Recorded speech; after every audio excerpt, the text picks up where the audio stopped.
Hey, welcome back, everybody. It's another edition of Catholic Cocktails. This is a video series produced by Salt and Light Catholic Radio in Boise, Idaho. It's the weekly YouTube series where we kind of get together and raise a glass, have a toast to some of the famous saints and sometimes not so famous in the Catholic Church, based on this book here, Drinking with the Saints by Michael Foley. Each week we introduce the saint and the drink of the week. Then we send it over to Teresa Zapata, who's kind of our resident saint expert. Then she'll send it back to us. We'll have our amazing bartender make the drink, and then we get to try it and talk about what we learned. All right, so what are we doing today? We are talking about St. Charles Borromeo, and the cocktail that we'll be making in honor of him is called the Monk's Rope Coffee. And I'm sure we'll learn more about the name of that with Teresa. But simple ingredients, you got coffee, obviously, some frangelico, cream de cacao, and some heavy cream.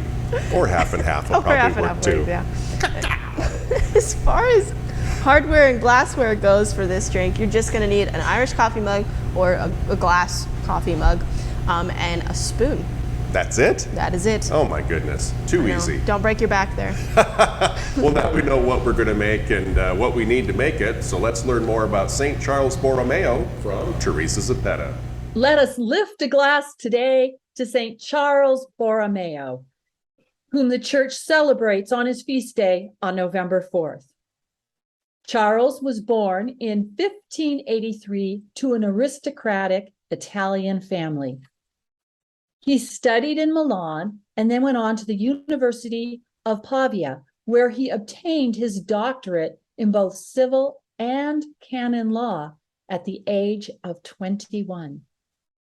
It was this same year that his maternal uncle, Cardinal de' Medici, was elected to the papacy under the title Pope Pius IV. Now, Charles had a speech impediment, a stutter, and many people thought him dull or ignorant as a result. His uncle didn't see it that way. He called him to Rome and created him a cardinal and put him as administrator over Milan, and then gave him a whole list of duties, offices, and responsibilities that prevented him from being in Milan. Charles was a patron of learning, and he founded the Vatican Academy for Literary Works. Also, as Secretary of State, he was instrumental in reassembling the Council of Trent, which had been suspended in 1552.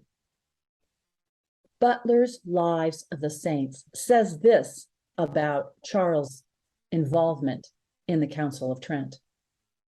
It can be safely said that he was the mastermind and ruling spirit of the last period of this reforming council, during which many of his most significant and doctrinal and disciplinary decrees were passed.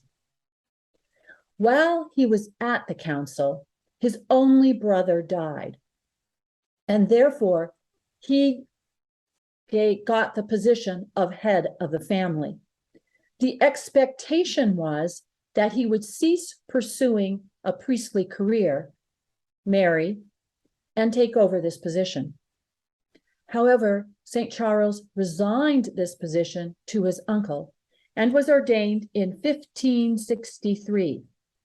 2 months later, he was consecrated a bishop, and yet still he was not able to go to his diocese. The Diocese of Milan, after 80 years of not having a resident bishop, were in a catastrophic state, in dire circumstance. But in 1564, Pope Pius IV died. The newly elected Pope Pius V urged St. Charles to stay on in his offices that he was performing and the duties he had. However, Charles was able to persuade the new pope to let him go to his diocese. He immediately began a program of reform. The people were no longer going to Mass, no longer receiving the sacraments. The priests were uneducated and the children uncatechized. He was able to diplomatically change all of that. He was not only a good shepherd, he was a good servant of his people. In 1570, there was a serious famine, and he organized the relief efforts, and he himself fed 3,000 people a day for 3 months. 6 years later, the city was struck by a plague. The governor and anyone who could afford it abandoned the city and left the people on their own. Not so St. Charles. He remained with his people. And it was through his efforts, he organized the care of the sick, the burial of the dying, and food supplies for the people. From his own resources, he provided for 70,000 people, and the plague lasted for approximately almost 2 years. But it was not only the physical needs of the people that he attended to, he also attended to their spiritual needs. An example of this is during the plague, he had altars set up along the streets so that the sick could assist at Mass from their windows in their homes. St. Charles continued to labor for the church until the night between November 3rd and November 4th, when he passed to his eternal reward at the age of 46. This great saint deserves a great cocktail. So I hope we aren't disappointed. Well, as we do each and every week, we film Catholic cocktails at the Harp Irish Pub and Eatery in Meridian, Idaho. So special thanks to Jamie and her amazing crew for hosting us each and every week as we bring these saint stories to you. And today we're going to break in a new bartender. Behind the bar we have Ian. How's it going? It's going great. Walk us through what all goes into a monk's rope coffee. So in the monk's robe, you're going to have about 4 ounces of coffee. Then you're going to have an ounce and a half of the Frangelico. Okay. Then you're going to have a half ounce of the dark creme de cacao, as you so wisely said earlier. We couldn't say cacao, so what we did is we're going to substitute it with a little bit of Kahlua because it's something that both of us can actually pronounce. Exactly, yeah. And then you're going to also top it with about 2 ounces of half and half or heavy cream. All right, sounds good. Well, I'm going to step away and we're going to watch Ian make the monk's rope coffee. So we'll start with our 4 ounces of coffee. Just go up just to the bottom of that cask make right there. Then we're going to have our ounce and a half of Frangelico.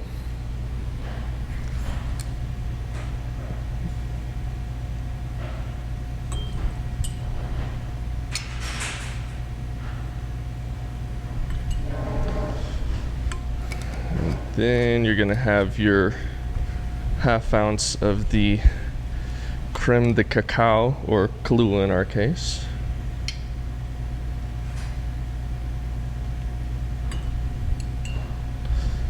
And then to top it all off, you're going to do your heavy cream, or half and half. 2 ounces of that.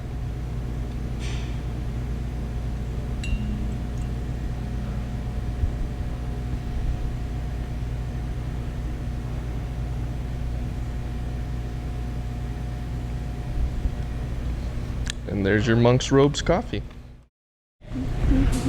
All right, well, I'm looking forward to this. I know. It's going to be Christmas in a cup, I think. Well, more like I'm thinking fall morning. Fall morning. Yes. Okay. Because like peppermint schnapps is usually what I think of. when I Oh, think that's of true. Right? Okay, well, dive in. Ladies first. I will. Thank you. A straw. I know, I'm extra like that. You're just afraid you're going to spill it I down know. the front of I you. would like to keep these pants intact. Oh boy. Oh boy. Oh goodness. Is that pretty heavy? Mucho delicioso. Oh. Much delish. All right, breathe there, Brian. Breathe. Yeah, I'd order that. 100%. 5 stars. 10 out of 10. Would recommend. Whew. 5 Well, stars on Yelp. we learned a lot about St. Charles Borromeo, and one of the things that stuck out to me was the fact that he stuttered, which I Did would not think know that. it would make it tough to preach. I if you did can't- not know that. I did not know that. That is Wacky, wild stuff. Ordained in 1563, and as Teresa mentioned, he was the ruling spirit of the Council of Trent. So what were the things that came out of the Council of Trent? So it reaffirmed the authority and kind of the centrality of the Catholic Church. You know, there was a lot going on in the church at that time, and so they had to kind of have this big old council to kind of focus everyone back on track, because there was, you know, the Reformation, and there was this new information and lots of heresies coming in. You know, we had all the saints of that era that were fighting a lot of heresy. They codified, they reformed abuses within the church. So once again, they were just sorting out all of the nasty stuff that was kind of seeping into the church a little bit. And then they established seminaries for better educated clergy to help filter out some of the corrupt clergy that had come in, and condemned the Protestant Revolution as heresy. They put that stamp on there. Yes. So, Put their foot down. yes. Line in the sand. Putting my foot No. down. Something else that stood out in what Teresa said was during the plague, and of course there was the plague in the 14th and 15th centuries, Right. or 13th and 14th centuries, but it kind of kept coming back. It was like COVID; it just never went away. It really did. It kept showing up. Its ugly head kept showing up. Yeah, but when all the other leaders fled, St. Charles Borromeo stood behind and he helped the people, and I think that ultimately led to his demise. But devastating effects in the population of Europe back then. Wasn't it like a quarter or more? I think it was even more. Yeah. Yeah, it was pretty sad. rough toughie. For sure. Here in our Diocese of Boise, we actually have 2 parishes named after yes. St. Charles That's Borromeo. true. So for those of you who are not in the diocese that are watching this on YouTube, the Diocese of Boise is actually the entire state of Idaho. So it's a big territory. It's no biggie. You Yeah. know, the bishop just has to take care of all of those people in parishes. It's fine. So 2 beautiful areas of Idaho, if you are unfamiliar. Haley, which is around Sun Valley, you probably have heard of that. And Salmon, which is also kind of in a pretty place up Yes. around Redfish Lake, Stanley, Good that area. camping / water sports Yeah, spot. and that's where you will find the 2 parishes named after this saint. So great stuff, great Pretty cool drink. guy. I think that'll kind of put a wrap on this one. Anything else you want to add? No, I think that's it. So basically, that wraps up this episode of Catholic Cocktails. We would ask you to leave some comments below. A big old thumbs up. Our boss likes to see that. Make sure to subscribe. You can follow our other podcasts and stuff. You can actually find a lot of our content on Spotify, Apple Podcasts, and that kind of stuff. So if you hop on there and you leave a review, more people can find our content. So go ahead and check that out. All right.